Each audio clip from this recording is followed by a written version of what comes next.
Hi, good morning, good afternoon, good evening, everyone. This is the Marketing Transformation Series, sixth episode of our webinar. Today around marketing book insights, and it's gonna be a very interesting one. A brief introduction. My name is Roland. I'm a managing consultant at Engagement Factory. Happy to be your host today, especially because I'm a big fan of the Marketing Book podcast and its host, Douglas Burdett, who we will have on the show today. So how can you get the most out of this webinar? Stay tuned for the coming 45 minutes. Take relevant notes. There will be a presentation deck and a recording available afterwards. If you have any questions, don't hesitate to submit them in the chat box on the right-hand side. We have a few polls coming up, so I would appreciate it if you participate in those. And this is part of a larger series, so make sure that you join the other webinars as well to get the maximum value for you out of it. And for now, just sit back and get inspired.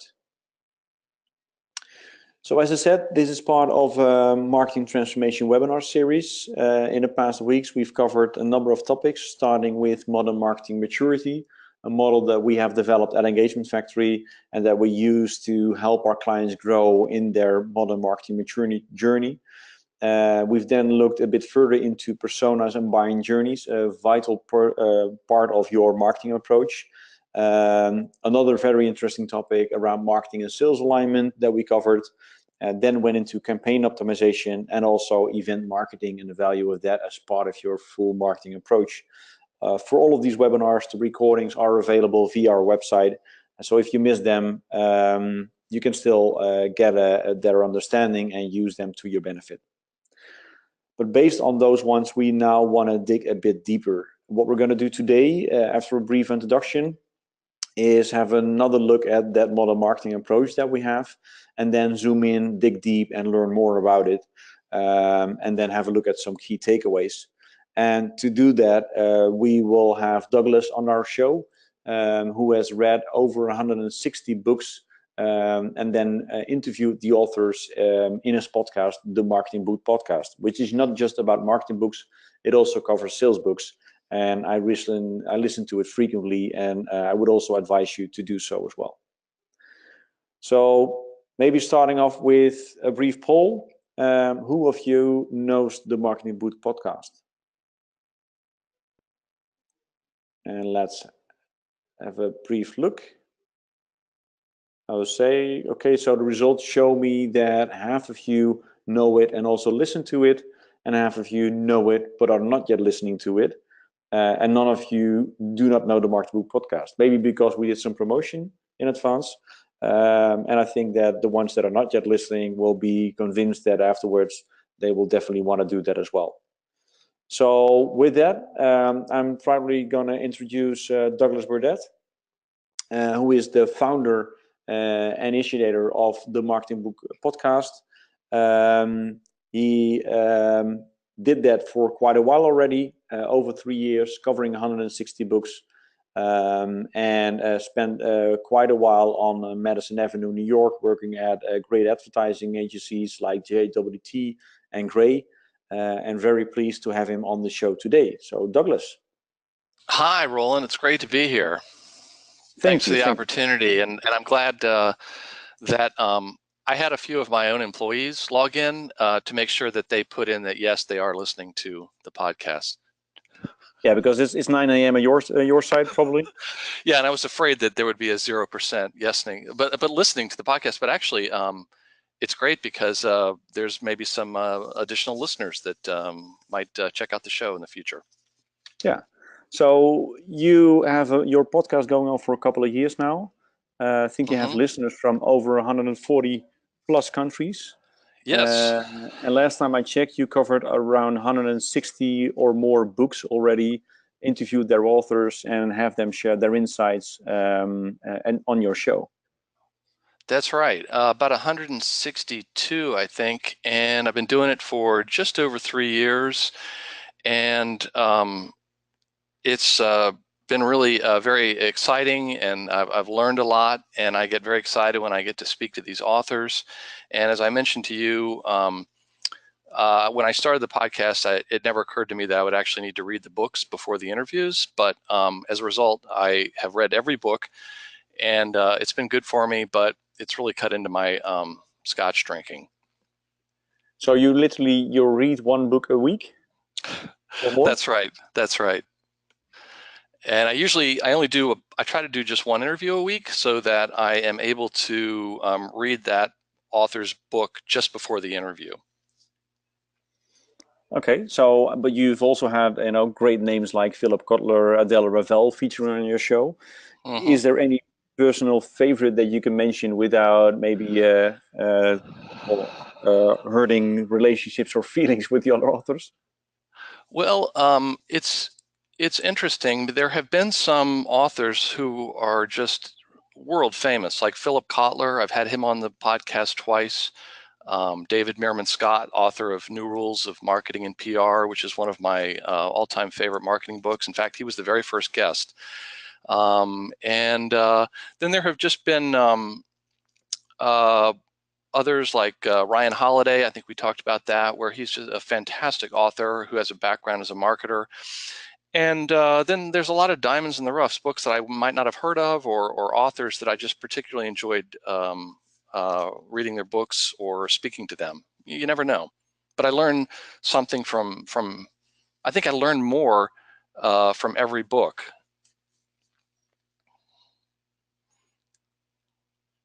Okay, so is there one that you haven't had on your show yet, but are dying to get on?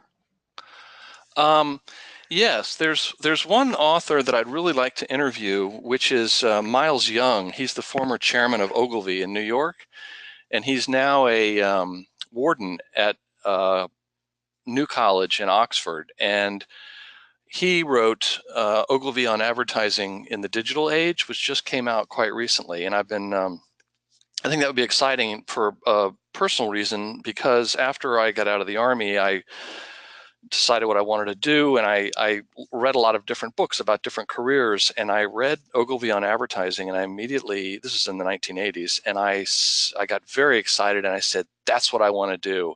And so that book had a real big impact on my life. So for personal reasons, I'd really like to be able to interview him. So I'm making an effort to do that, but sometimes it doesn't always work out, and I really only I try not to pester the authors. If they don't want to be on, there might be a good reason why they don't want to be on. So I move on, because I'm really fortunate now to have books show up at my office almost every day now, from authors and publicists who are interested in being on the podcast. So it's really very exciting for me. Yeah, I think LinkedIn named you as one of 10 podcasts to listen to if you want to become a better marketeer. So for that 50% that's currently on the show that's not yet listening, they know what to do next is start listening. That's right. Okay. That's right. Well, we try to have fun too. Yeah, definitely. So let me give a little bit of background and then get your perspective on these various topics. So I would like to Can I ask one quick question, Roland? Should I be seeing the slides? Yeah, you should be. Maybe I haven't started. Good that you're asking, because that means that the rest of them is not seeing as well. So now you should be seeing it. Okay, now I do. Thank you.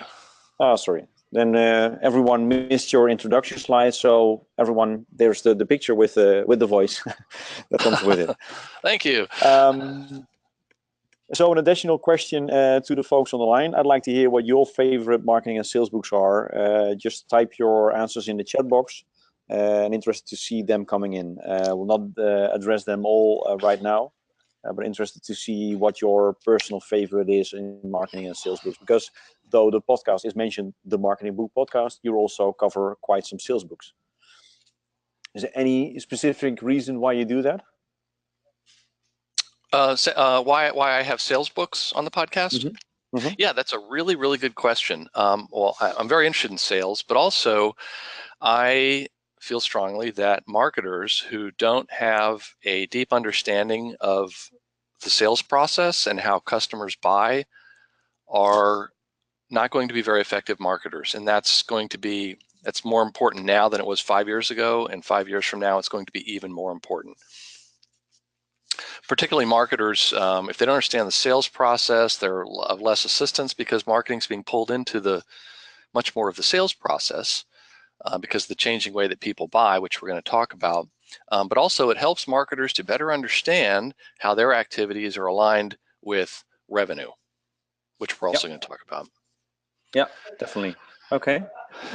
So let's have a brief look here.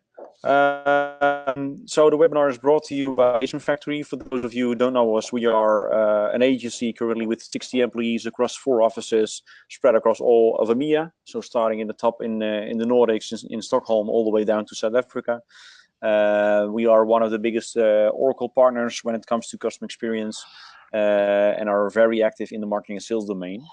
And what we see on a daily basis really is that one of the major statistics probably, and you will see this one pop up in almost every presentation nowadays, is that 57% of the buying process has been completed before people even reach out to vendor or to multiple vendors. So Douglas, I know you've covered Challenger Sales, the book that is behind or that's based on this statistic as well in your show. What is your view on that 57% and how it's impacting marketing and sales? Well, of course, it varies. And the Challenger sale I haven't actually had on the podcast, but I did have the Challenger customer with Pat Spinner. But I strongly recommend both of those books. Those are 2 of the favorite. And when I interviewed Pat Spinner about Challenger customer, I told him it had blown my marketing mind more than the previous 50 books. So if that's not an endorsement for anyone that's particularly in content marketing or sales, they really should read that book. So the 57% is actually probably the lowest number that you've seen in some of these studies. There are some from Forrester that'll say it's up to 90%, but like I said, it varies by industry. But it's surprising to people when you explain that to them, and it's because of the way people buy that has changed, and it's mainly 2 big things, which is one is as Daniel Pink in his book To Sell is Human talks about, in the past there was information asymmetry, meaning the seller had the information and the customer needed the information, and in the past they had to go to the seller pretty early on, so over to the left of that 57%. Well, the internet changed that, where people can now go and do lots and lots of research. In fact, one of the last things they want to do is maybe talk to a seller. And in the Challenger customer, they talk about how in their research, they determined that the reason, they explained the reason why people wait until as late as possible to contact a customer. And the reason is because they can. I always thought that was funny. And the other thing that's changed in terms of that is that we're moving towards not an ad-free world, but it's becoming more difficult to have your interruptive marketing and sales messages get through. So you can't shout at these people and you can't interrupt them, and they don't really want to talk to you until they feel like they're informed, even if they're misinformed. And so that's what's driving this. And I think anyone who has a car, maybe thinks about how they bought that car, or maybe some other expensive item, think about that. Was the very first thing you did go to a salesperson, or did you start to do some research, maybe ask your friends before you started to finally engage with a seller? Yeah, I think what makes it even more interesting, if you add some other statistics to it, that Gartner says that by now, on average, 7 people are involved in a B2B buying decision. So with a car for home, it's going to be, only a few, yourself, your wife, and the kids maybe. But in B2B, on average, is 7. And even last time I checked with Gartner, they would say, well, yeah, 7 might be for your average company. But if you look at larger organizations, that might be 10, 12 different people that all massively go online to research their information. Hardly anyone is open to receiving calls from sales reps. And with that, a majority of the buying process is done digitally. And I think from a marketing perspective, you could say that marketeers run a bigger part of the funnel and a bigger part of the show. At the same time, the question is, what happens if you wait until that client is ready to speak with you? Are you able to meet your commercial objectives? What is your idea on that? I would say you are at a disadvantage at that point. So at that point, if you look at that 57% on the slide, you could say the object of the game is to try to get over to the left, okay, over towards the beginning of their search. And obviously that's why companies are saying, okay, well, let's at least try to become part of their research that they're doing before they are ready to engage with us. So you publish really, really helpful information on the internet, and you and also distribute it through other means to try to get found. And by doing so, if it's helpful and not super promotional, they will start to know you and like you and trust you, and a sense of reciprocity takes over to the point where they are inclined, they trust you. So they will still reach out to some others, maybe at the 57% or even later, but in their minds, that sense of reciprocity is very strong, where they have a strong preference for you. And one of the complaints of companies that are waiting until the buyer finally reaches out to them is that the buyer really wants to talk about price at that point. That's the main thing they want to speak to.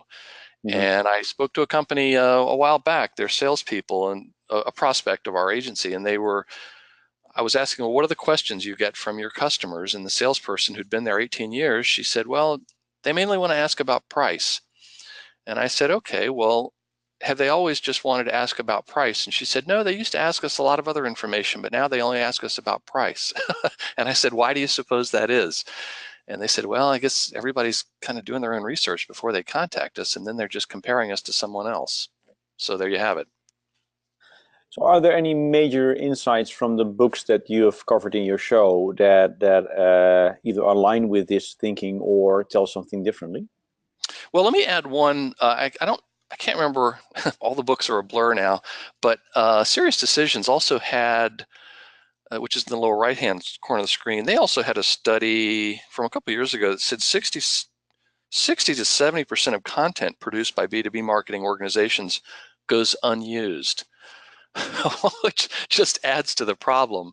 And I think that one of the biggest issues is the alignment of sales and marketing, as well as probably not having a content strategy tied to the business goals. But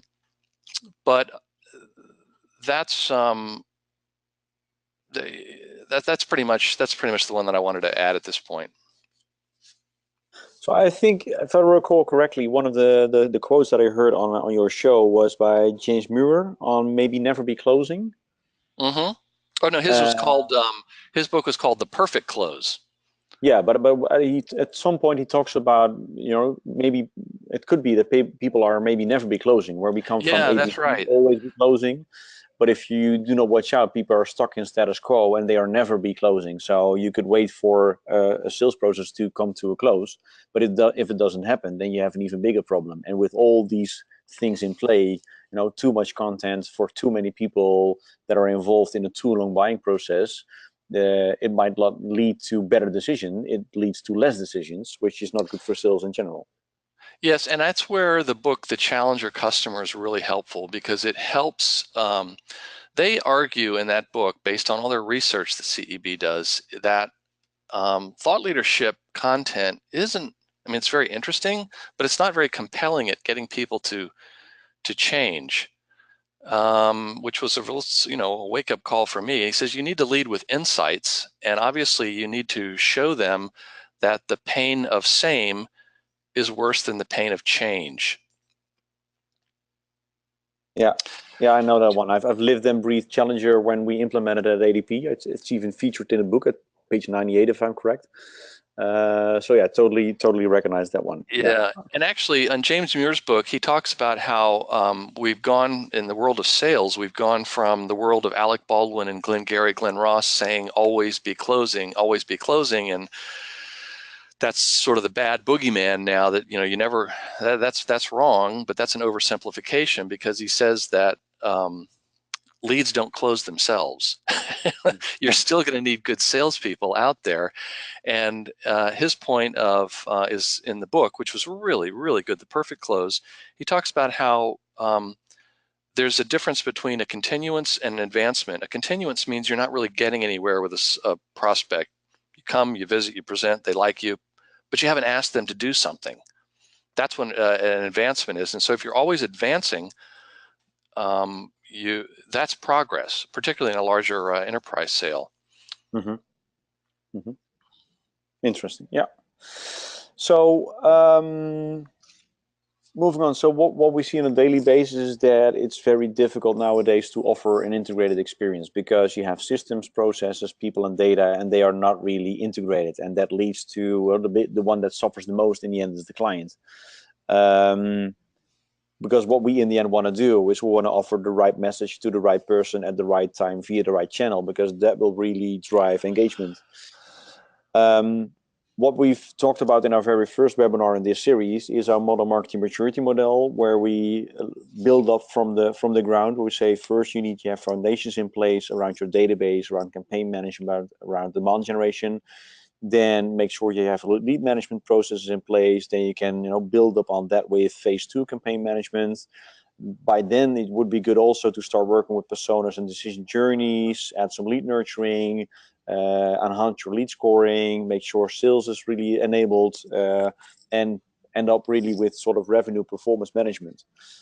This is one model, and we think it really works. But do you know of similar models that maybe have features in your show that tell a same or totally different story? Well, this is a great model here, sort of a stairway to heaven. And there's been a few books that really come to mind here. And as we talked beforehand, the personas and the buying journey, which you have as number 6, is, for me, the linchpin. It's really very important. And I say that because companies that deeply understand their customers, meaning they have interviewed them and they have understood what Adele Ravello refers to as the 5 rings of insight, they're always going to win. And even Dr. Philip Kotler, who wrote the best-selling marketing textbook in the world, I think it's in its 16th edition now, he talks about how companies that are more sincerely focused and truly understand their customers are the more successful ones. And that's where the persona development is so very important. When we do interviews, for instance, with new clients with their customers, and we ask about the 5 rings of insight that Adele Ravello talks about in her book, Buyer Personas, it's just those 5 questions, or not those 5 questions, but those 5 insights we're trying to get at in a 30-minute interview. We come back to the client and share with them what's really of interest to the buyers, and they act as if we've been living with these personas for years. It's remarkable, and part of that is not it's not something bad about the clients. They're busy doing their business. It's very difficult for companies to focus on the things in their customers' lives before their product becomes involved. So another thing that comes to mind is number 10 there, which is really difficult to get to, but it's a great goal for which to strive. And there was a recent book on the podcast, and I had been trying to get her to come on the podcast for about 2 years, and it's Debbie Gagish, and she wrote Rise of the Revenue Marketer. And she talked about how there are 4 stages in her model of companies. Every company is in one of 4 stages based on what they're doing with marketing. And so, like, the first one is traditional marketing, which is the arts and crafts, party planning, make it pretty department. They buy promotional products and set up the trade show booth and that sort of thing. There's no lead generation. And then there's the lead generation stage, which is the second one. And she talks about how that can actually be very destructive because marketing is generating leads and sending all of them to sales and not following up to see if any of them were any good. That's where you start to have people like Jack Lemmon and Glenn Ross, who says the leads are weak. And that's pretty soon thereafter, salespeople will say, well, this is a waste of my time. These are worthless leads. These people signed up to win a car, and I'm trying to sell software. I'm not going to bother with any of those leads. Then the third one is what she calls demand generation, and that's where marketing is actually watching the lead go through the pipeline all the way to a customer or a sale, and then iterating based on that. And that's where certain number of companies are, and that's a good place to be. But then the top one, which she said is maybe only 5% of the larger B2B companies, is the revenue marketers, and that's where the chief marketing officer is able to come in and say, look, this is what we did through demand generation. This is the results we got. But they're also able to say, in order to hit these numbers for the next quarter, I need this much money to generate this many leads in order for this many sales to close. So they're in that stage of revenue marketing. They're actually able to look ahead and also own some quota. Okay, cool. So let's dive a little bit more in those various stages because I've got some additional questions for you.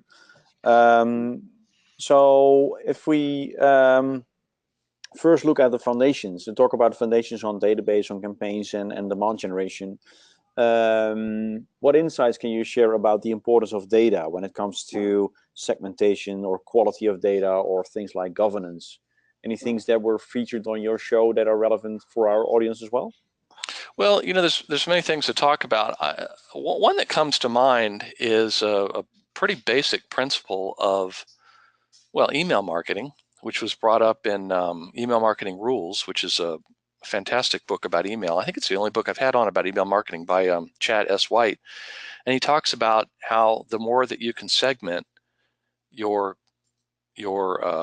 lists, your data, the more effective you'll be. So in other words, if you have a list, if you're able to at least cut it in half based on what you know about them, you're able to send them not only more specific content, but also provide better context.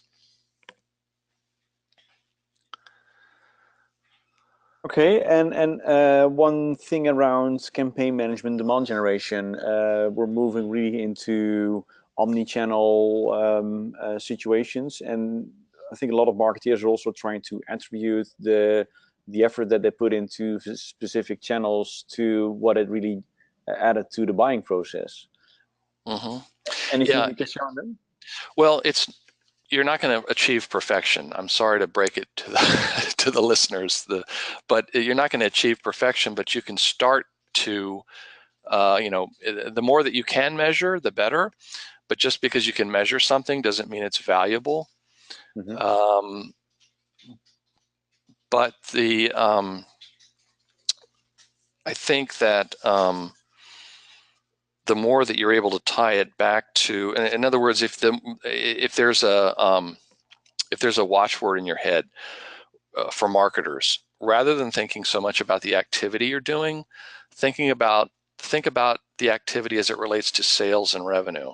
So in other words, a lot of marketers, and this is based on the books, some of the books and a lot of studies that have been done, they're very, very focused on marketing activity. So they want to talk about open rates for emails, click-through rates, all these likes, shares, all that sort of thing, which can be an indication of certain things. But I would keep that to myself and my fellow marketers. When you're talking to another person from another department or your management or your leadership, you need to be talking about things that are a little more directly related to your sales pipeline. Mm-hmm. And I think there's also an interesting quote that people say, not everything that matters can be measured, not everything that can be measured matters. That's right. That's right. And there's I think Einstein actually said something similar to that. So you're in good company, and also, you need to square that with Peter Drucker's recommendation or his statement about that which can be measured can be improved. Mm-hmm. But if I had to guess, he would go on to say that not everything that can be measured matters. So I also, this goes back to another aspect of human nature, but I think that humans have survived and evolved over however many years by having their brain be a little bit lazy. In other words, they have to figure out what's going to be the easiest way to do something. And I think that's also very clear in marketing, where everyone is always looking for this silver bullet or this one thing that can be done that's going to make a big difference. And there was a time, I guess in the last 50 years or whatever, where the size of your marketing budget was more directly correlated to the success of people finding out about you. But that's not so much. That's not quite as much the case now. So there's in one of Ryan Holiday's books, he talks about it's called The Perennial Seller, and he did a book about what makes things perennial sellers, like a book or a restaurant or a band or a company or a product. And at one point in the book, he talked about how there's this people, they're always wanting to look for the silver bullet. What's one thing I can do? What's one big check I can write that's going to make all this happen? And he quotes a guy, a venture capitalist, who said, you know, there is no silver bullet. You have to use lots and lots of lead bullets. So with marketing, it's just become more complicated, and there's a lot more things to keep track of. But there's this generational urge or sort of legacy thinking of just go get our name out there. just go make some noise, and that'll get things moving. And that's unfortunately that doesn't really work. But I think a lot of the management of companies still think in that terms, because when they came up, that's what might have worked more effectively for them. Yeah, so we already talked a bit about personas and that kind of things. And you know, one of the key things that we see come across is that you should know your customer better than they know themselves. If you look at personas, would you say it's some sort of hype, or by now just the basis for any good marketing? Well, there's no hype like marketing hype. I mean, we're the best at it, and everybody wants to jump on the next bandwagon. And I was just listening to a podcast recently by an author who was on the show, David C. Baker. He wrote The Business of Expertise, and he and his co-author Blair Enns, or his co-host Blair Enns, they were joking about, because they're very much in the agency world, and they were joking about how it used to be all about branding. Every agency claimed to be branding, and then all these agencies were inbound marketing agencies, and then they were content marketing agencies, and now the big buzzword they were joking is it's all about storytelling. And so that's probably going to fade too. So I think, yeah, there's probably hype about personas, and I think there's a lot of companies that are doing personas wrong. And just to give you a general idea, if you are you're doing some persona research and you're not actually interviewing customers, you're doing it wrong. Mm-hmm. That's where I draw the line. And I can't recommend Adele Ravella's book enough. My content director at my agency, when he first started here, he came from journalism background. That was the first book I had him read. Very, very important. So I think that you don't have to call them personas, you don't have to call them avatars, but the more that you are able to understand your customers, and I don't mean go ask them what they want, because the famous story about Henry Ford said, if I'd asked customers what they wanted, they would have wanted a faster horse that ate less. Mm-hmm. So it's not to say you know better, and people think of Steve Jobs as saying, I don't need to talk to these people, but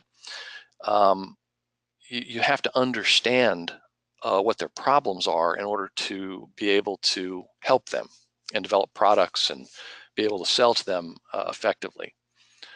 Yeah, so you've been around a while as well. You could say that marketing has always been around making the customer first and make sure that you are customer focused. So what's then the biggest shift from being customer focused to working with personas? Well, I think that it helps to formalize it, and that it's catching on in your organization when people start to use the nickname for that persona. Mm-hmm. Like Buyer Bob or whatever. When people start to understand that and they start having conversations, that the company is they're actually thinking about their customers. But I think there is a lot of lip service being paid to being customer focused. It's one thing to say we're customer focused, but it's another thing to a much smaller group of companies are customer focused. I'll give you an example. Of course, Amazon is a great example, but they really are focused on their customers. They're not really they're not as focused on the people that are selling the products on Amazon, but they're very focused on the customer, right up to the point where Jeff Bezos, the founder, as I understand it, when he goes to meetings at the conference rooms at Amazon, he always wants one empty chair, and that chair represents the customer. And invariably, while he's there at a meeting with the Amazon employees, they're all talking about some aspect of, running Amazon, which is very important. He points at the chair and says, no, that's not what she wants. We know that. We have the data. So as a result, people are preparing for meetings with the boss. They say, oh, you know what? He's going to point at that chair. Oh, that customer. Gosh, I forgot about that. So it's really takes a lot of leadership on the part of a company in order to be actually customer focused. Okay. So on to the next topic. I think content marketing is for a lot of people seen as the holy grail. Content is king. You could also say, well, maybe context is even more important nowadays. What's your idea on that one? Well, they're both more important. So in other words, the content, the content that is maybe helpful for your customers is important. Equally important is content is king, context is queen for your chess players. So it's not enough just to have helpful, meaningful content. You've got to get it to them at the right place at the right time. There is an enormous amount of crappy content out there. And I was just reading a book today called The Storyteller's Edge. I'm interviewing the author tomorrow. He's one of the founders of Contently. And they talk about how in the early days of any medium, anything you produce is going to be of interest. In fact, they jokingly talked about how Thomas Edison's first movie was of these guys shoveling garbage. So it was literally garbage. This was like 1903 or something.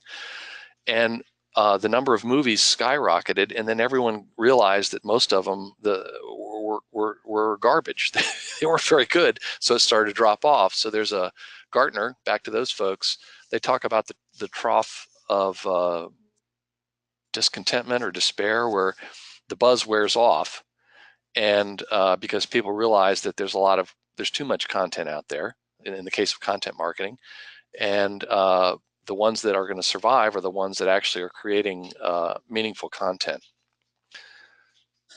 Yeah, so I think I heard in one of your shows on making the comparison between marketers and publishers, and that marketers nowadays have to really be thinking like a publisher, but they have difficulty with doing so. Could you elaborate on that one? Sure, it's generally good advice because what you're trying to do is create your own audience of enthusiastic fans. And there was another great book on the podcast called Audience by Jeff Rohrs, and he explains that you're not trying to sell immediately, you're trying to build an audience and then sell, which is a big part of content marketing. And now I've lost my train of thought. Tell me again the question. So are marketers able to act like a publisher? Oh, right.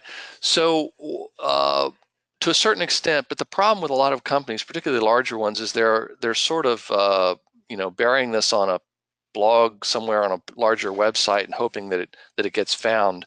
It has to be the ones that are more successful have had a more of an all-in approach and support from upper management. But I think sometimes companies are trying an approach like this, and it's almost like they want to rule it out as an effective tactic.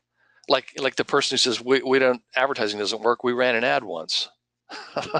Sometimes they're just not believers. And I think that's what's important is,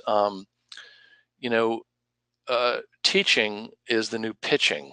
So like I said earlier, people want to learn, they want to be helped. They want to make an informed decision. But if you're doing content marketing and it's not particularly helpful, people and search engines can sniff that out.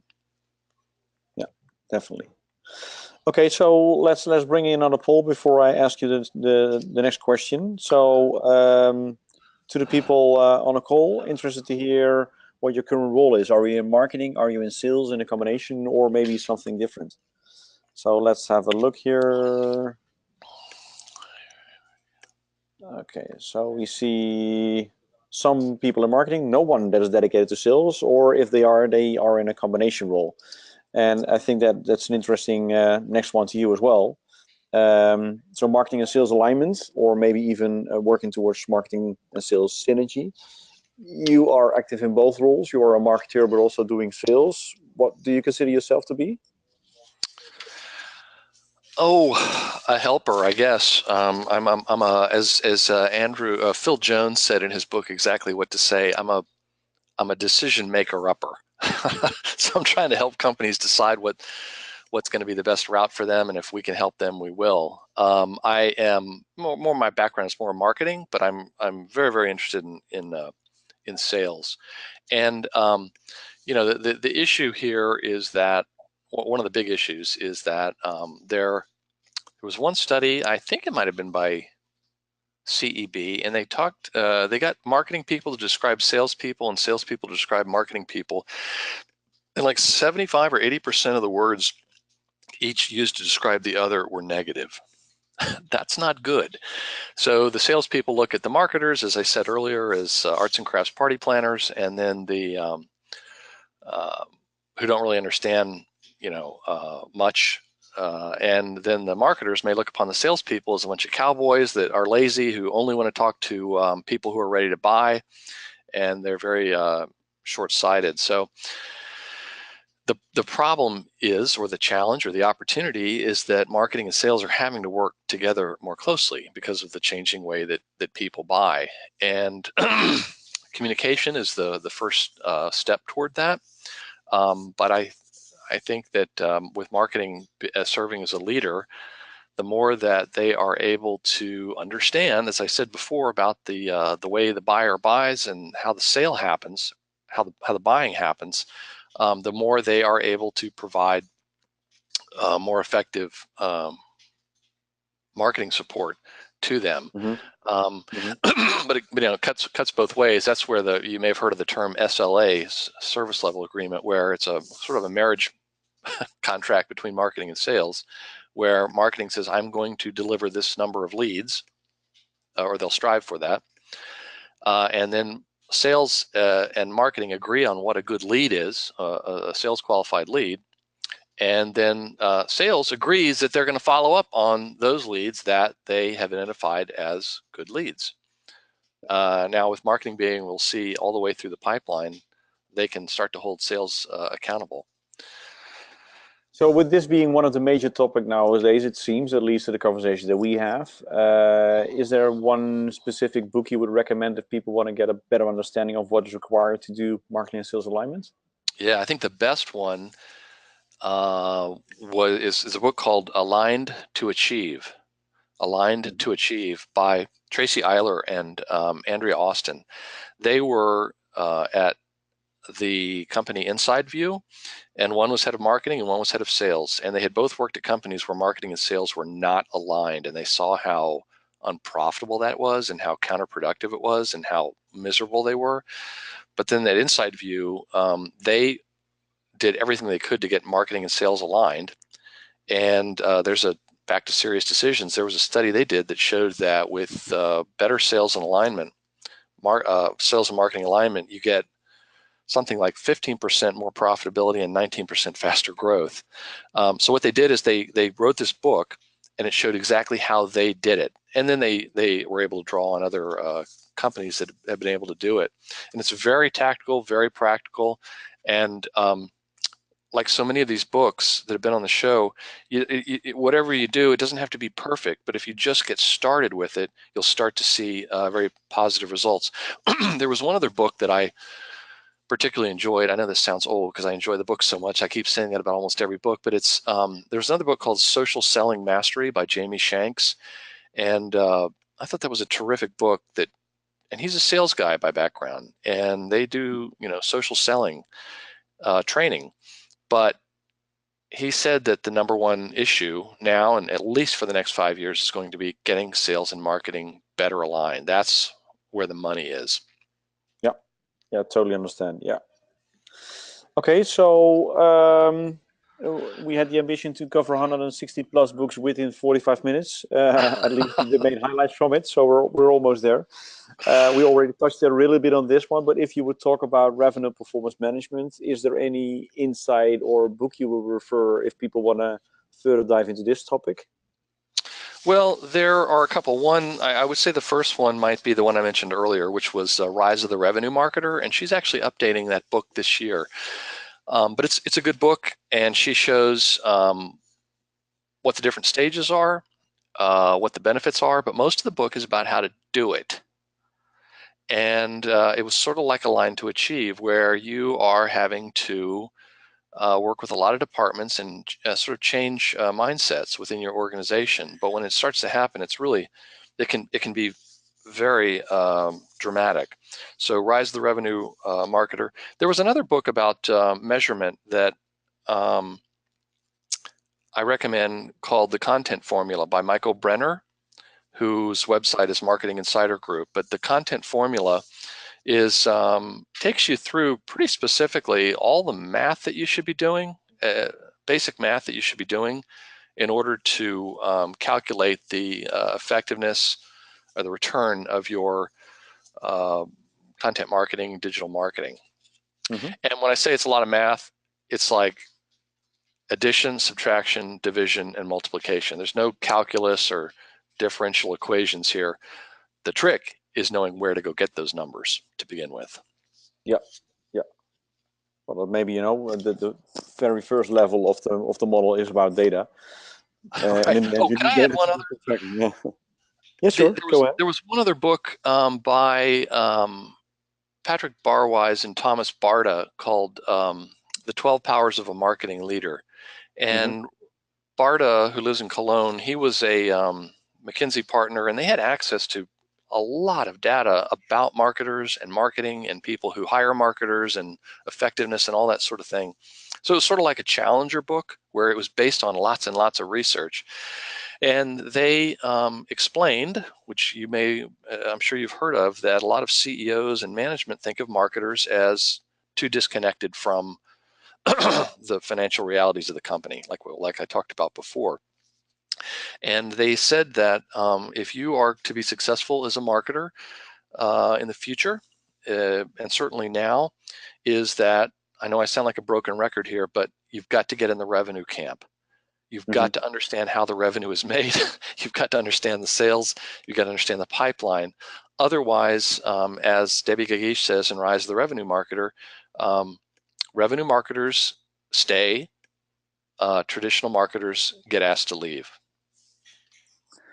Yeah, that's a heavy one. I think that it aligns with the fifth takeaway here. There's hope for marketeers. We also say it all starts in the beginning. You have to be really customer obsessed to win the game, and that customer experience is the strongest part of marketing that you can have. So how to best facilitate that? I think we talked about the content piece, and I think we are aligned that aligning marketing and sales, there's no downside to it, and they have to work together as becoming sort of team revenue. So for the folks on the line, we have our Modern Marketing Coach app available for you. So if you want to continue with this kind of thinking, download the app and see how it helps you to answer some questions and also point into the right direction. We are a bit over time already, so being conscious of that, I'm gonna not open the floor now for additional questions, but if you have some, feel free to ask them directly to Douglas or to myself. I will add the contact details in a minute. So don't miss our bi-weekly Transformation Tuesday webinar. We will continue doing this on a bi-weekly basis from now. Next one is coming up March 6th, same time, same place, where we're going to talk how you're going to turn your presentation into conversations, and preferably even being guided conversations and helping to steer your commercial process with it. So ending here, if you have any further questions, feel free to reach out to me directly or to Douglas. Douglas, I've mentioned the marketingbookpodcast.com, your LinkedIn profile. I can imagine you're also very active on Twitter. Yes, my Twitter handle is marketingbook. And if any of the listeners, if I can help any of the listeners with book recommendations or point them to any resources that might be helpful, please connect with me on LinkedIn and we'll continue the conversation. Yeah, so I've learned in person that you really respond to all messages. And with the huge crowd that you're serving, that's already a task in itself. But thank you very much for joining. Any last words you want to share with the group? Maybe one final tip. If anyone wants to read at least one book this year to become a better marketer or a better salesperson, which one should it be? Oh, I would recommend the 6th edition of The New Rules of Marketing and PR by David Merman Scott. Make sure to read the 6th edition. The book's been out 10 years, but he updates it every 2 years. And also, Roland, I'd like to say congratulations to the speed skating team of the Netherlands and all the medals that the Netherlands has won. And I would just like to say you can stop now. Okay, thank you, thank you. We'll try to do that. We had a lot of fun in preparing this webinar about I think it was CNBC that said that the Netherlands are so good at ice skating because in the time of winter, all the canals are frozen, and then people have one of their main ways of transportation is going ice skating to work. Yeah. And I had to show So I pictures that appreciate you skating in this always morning. Yeah. it was always fun. Okay. Take Thanks care. for being on our webinar. It was great having you, and looking forward to your next podcast as well. So let's stay tuned on both sides. Thank you. Bye-bye.